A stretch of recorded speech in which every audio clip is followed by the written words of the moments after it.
I failed the PMP twice, and it took me 3 years to get certified. But now I teach hundreds of project managers to pass the PMP as little as 8 weeks, because I teach them everything I wish I knew when I took it first time, second time to take the exam. In this video, I'm going to give you all the shortcuts. I will show you all the mistakes that held me back and all the changes I made and all the strategies I used to pass the exam. If I would have all this information when I started, it would save me 3 years of stress and failure. So watch this video till the end. It's the exact roadmap I never had. So here is why it took me so much time to pass the PMP and eventually, failing 2 times, which I wasn't really proud of, be honest with you, because, you spend so much time on the preparation and you go there with your colleagues. And then once you are there, everyone else passes except you. And then, everybody knows about that you're going to the exam and the others are passing but you. So what was really the reason for that? And I really would like to, explain this to you around 3 main things, which is number 1 is the study plan,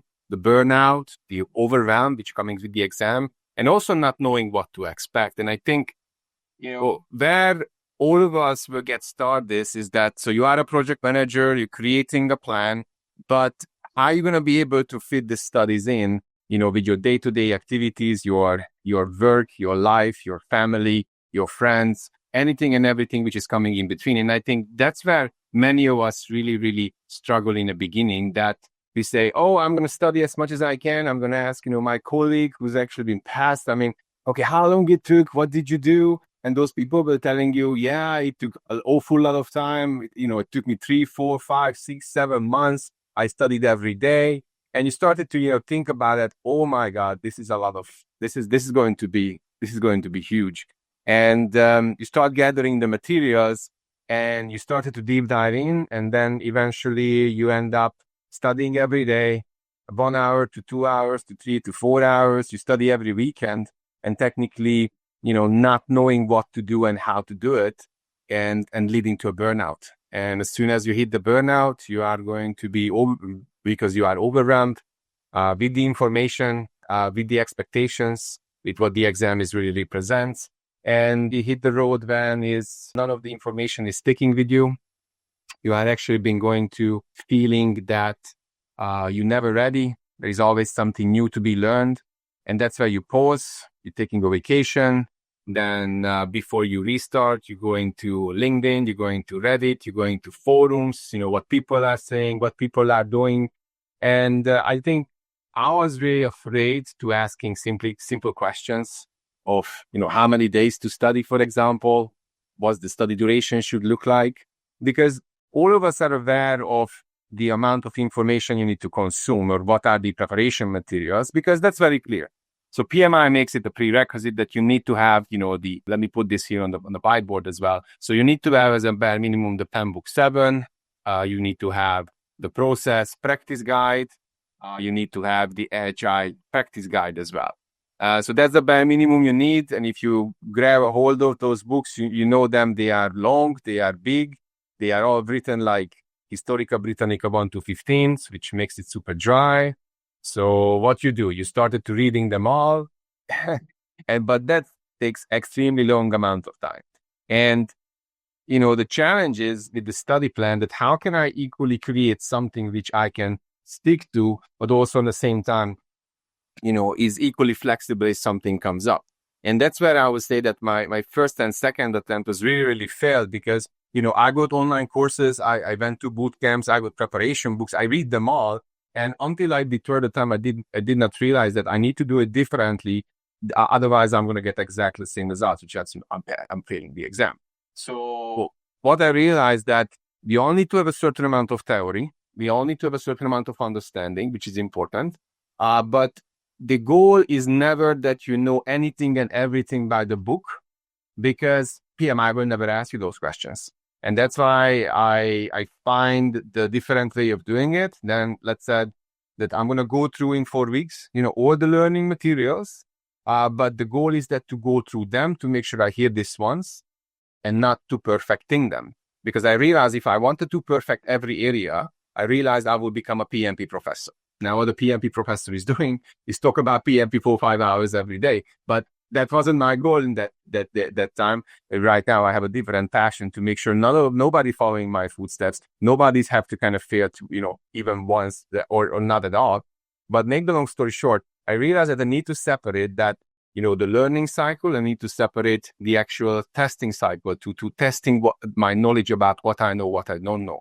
And that's where I would say that the study plan, having a study plan which you can stick to, which is lining up of what to study, when to study, how to study, what's the weekly goal to achieve that. Now, that's where I find it, let's say, a key component to cracking this exam. And leading this towards the burnout right away, because how can I find a reasonable duration for the studies which will not overwhelm me and it will not, take all of my time and almost all of my life, over weekends, how many people are investing into this. And I think that's where, coming back to the realization that the exam is focusing on, do you have an end-to-end understanding, beginning to an end of a waterfall methodology? Do you have the end-to-end understanding of Agile Scrum? You have, understand the difference between the two, and you have a high-level understanding of hybrid. Now, as soon as I really understand this point, I realized that I don't want to become a professor of PMP here. The goal is not I know all the definitions. Instead, do I understand the characteristics of waterfall? I understand the characteristics of Agile, how they are correlate with each other, and actually how can I best use this and answering questions correctly. So that's where I would say that burnout was leading me to be very moderate with my studies. So I did not study 7 days out of 7. Eventually, I just studied 5 days a week, which was my cycle, and that was really helping me to not being overwhelmed, not being challenged, or on a way that how you manage your 9 to 5 work or whatever commitments you have and your family and stuff, to make sure that you can also dedicate time for the studies, because it takes time. So I do not think that you can do it, let's say, in 1 week or so. Lots of content out there. It requires that you go through, but after that, it's more about the know-how, how to understand what is exactly expected on the exam. And that's leading to this third point, not knowing what to expect. I went into forums, I went into LinkedIn, went into different other places. And I received 100 different advices, what to expect, what to do, what to not do. And as soon as I started to summarize, I already have, 5 A4 pages. And that's what started to concern me and make me frustrating. And until I did not realize that, let's go to the PMI website and let's see what PMI is really showing and explaining to all the students. And that was, I would say, the game changer, because, your preparation should start with a document called on a PMI website called ECO, which is the exam content outline. That this is exactly the blueprint you need, the starter point you need to have a great understanding what the exam is all about, because PMI explicitly say how many questions you're going to get on each area, how those questions were looking like, and what to expect on the exam itself, including the breaks, including the duration, including the number of questions. And I think most importantly that, we like to, listening to lots of advices, but, that ECO is explicitly telling you half of the questions waterfall, the other half of the questions are Agile, Scrum, hybrid.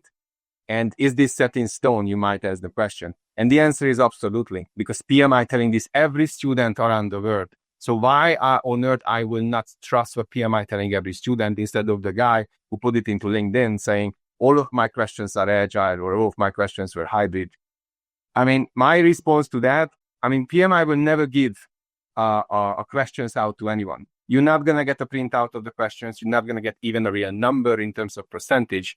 So I would say that let's go what PMI is telling every person now, which is in the ECO. The ECO, the exam content outline, will give you all the clarity you need to in terms of the expectations to set towards the exam. And I think that was one big reason that I think.